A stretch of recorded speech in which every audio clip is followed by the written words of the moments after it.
भगवान कृष्ण का मामा था कंस।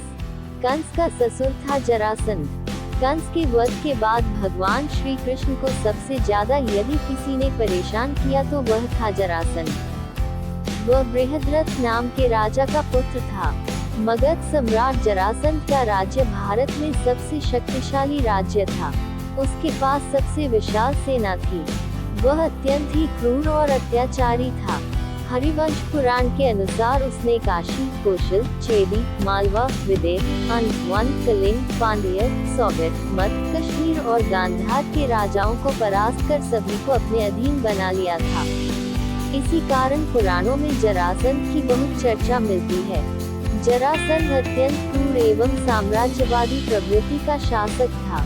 कहते हैं कि जरासंध ने अपने पराक्रम से 86 राजाओं को बंदी बना लिया था। बंदी राजाओं को उसने पहाड़ी किले में कैद कर लिया था। ये भी कहा जाता है कि जरासंध 100 राजाओं को बंदी बनाकर किसी विशेष दिन उनकी बलि देना चाहता था, जिससे कि वह चक्रवर्ती सम्राट बन सके। काल्यवन जरासंध का मित्र था। काल्यवन जरासंध ने काल्यवन के साथ मिलकर मथुरा पर हमला कर दिया था। तब श्री कृष्ण की युक्ति से ये तय हुआ कि सेना आपस में नहीं लड़ेगी, हम दोनों ही लड़कर फैसला कर लेंगे। काल्यवन ये शर्त मान गया, क्योंकि वह जानता था कि मैं शिव के वरदान के कारण अमर हूँ। जब वह श्री कृष्ण को मारने के लिए लपका तो श्री कृष्ण मैदान छोड़कर भागने लगे। काल्यवन भी उनके पीछे भागा और अंततः श्री कृष्ण एक गुफा में चले गए। जरासंध भी गुफा में घुसा, लेकिन उसने वहाँ एक व्यक्ति को सोए हुए देखा तो उसने समझा कि वे श्री कृष्ण ही हैं, जो बहाना बनाकर सो रहे हैं। तब उसने सोए हुए व्यक्ति को लात मारकर उठाने का प्रयास किया। वह व्यक्ति मुचुकुंद था, जिसको कि कलयुग के अंत तक सोने का वरदान मिला था और इसी बीच उसे जो भी उठाएगा वह उसकी क्रोध की अग्नि में मारा जाएगा। मुचुकुंद ने जब आंख खोली तो सामने काल्यवन खड़ा था। मुचुकुंद ने जब उसकी ओर देखा तो वह भस्म हो गया। जरासंध के मित्र जरासंध के कई साथी राजा थे। यवन का राजा काल्यवन, कामरूप का राजा दंतवक्र, चेदिराज, शिशुपाल, कलिंगपति पौंड्रक, भीष्म पुत्र रूपमी, काथ अंशुमान तथा हन, बंद, कोसल, दशान, भद्र, त्रिगर्त आदि के राजा थे। इनके अतिरिक्त शाल्वराज, पवन देश का राजा भगदत्त, सौवीराज गंधार का राजा सुबल, नगजीत का मीर का राजा गोभर, दरद देश का राजा आदि।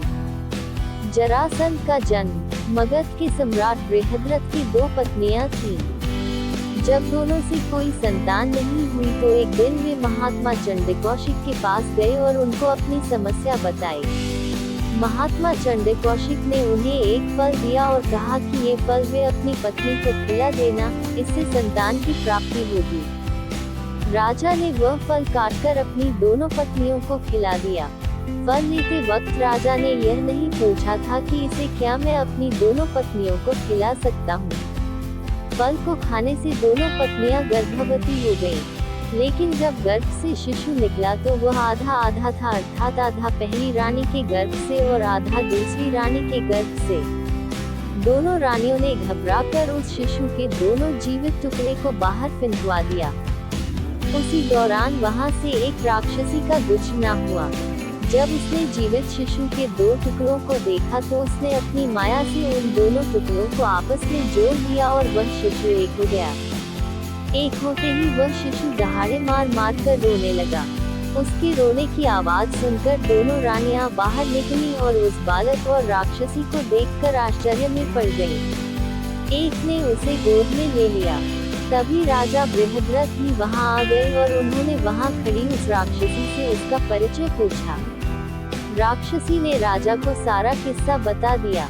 उस राक्षसी का नाम जरा था। राजा बहुत खुश हुए और उन्होंने उस बालक का नाम जरासंध रख दिया, क्योंकि उसे जरा नाम की राक्षसी ने संधित जोड़ा था। जरासंध वध जरासंध की खासियत यह थी कि वह युद्ध में मरता नहीं था। उसे अक्सर मल युद्ध या द्वंद्व युद्ध लड़ने का शौक था और उसके राज्य में कई अखाड़े थे। वह श्री कृष्ण का कट्टर शत्रु भी था। श्री कृष्ण ने जरासंध का वध करने की योजना बनाई। योजना के अनुसार भगवान श्री कृष्ण भीम और अर्जुन ब्राह्मण के वेश में जरासंध के पास पहुंच गए और उसे कुश्ती के लिए ललकारा। लेकिन जरासंध समझ गया कि ये ब्राह्मण नहीं है। तब श्री कृष्ण ने अपना वास्तविक परिचय दिया। कुछ सोचकर अंत में जरासंध ने भीम से कुश्ती लड़ने का निश्चय किया। अखाड़े में राजा जरासंध और भीम का युद्ध कार्तिक कृष्ण प्रतिपदा से 13 दिन तक लगातार चलता रहा। इन दिनों में भीम ने जरासंध को जंघा से उखाड़कर कई बार 2 टुकड़े कर दिए, लेकिन वे टुकड़े हर बार जुड़कर फिर से जीवित हो जाते और जरासंध फिर से युद्ध करने लगा।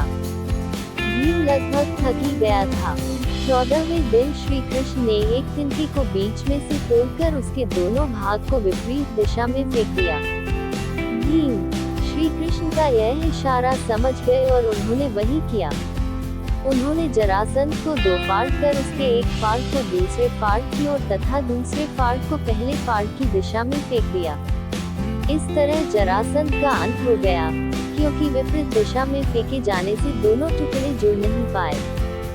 जरासंध का वध होने के पश्चात श्री कृष्ण ने उसकी कैद से सभी राजाओं को स्वतंत्र कराया और कहा कि राजा युधिष्ठिर चक्रवर्ती पद प्राप्त करने के लिए राजसूय यज्ञ कराना चाहते हैं और आप लोग उनकी सहायता कीजिए। राजाओं ने श्री कृष्ण की बात मान ली और सभी ने युधिष्ठिर को अपना राजा मान लिया।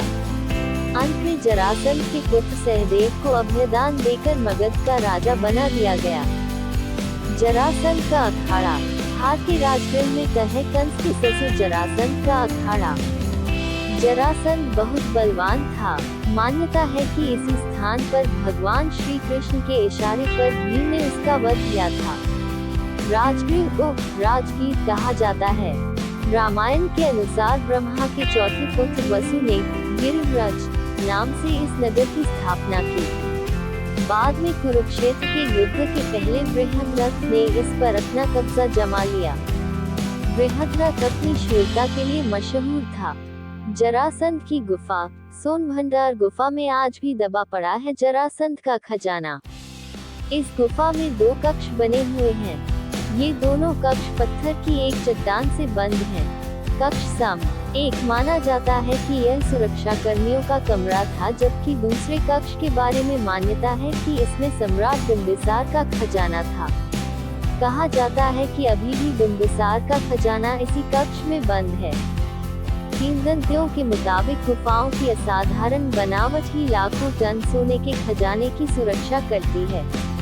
इन गुफाओं में छिपे खजाने तक जाने का रास्ता एक बड़े प्राचीन पत्थर के पीछे से होकर जाता है। कुछ का मानना है कि खजाने तक पहुंचने का रास्ता वैभवगिरी पर्वत सागर से होकर सप्तपर्णी गुफाओं तक जाता है, जो सोनभंडार गुफा की दूसरी तरफ तक पहुंचता है।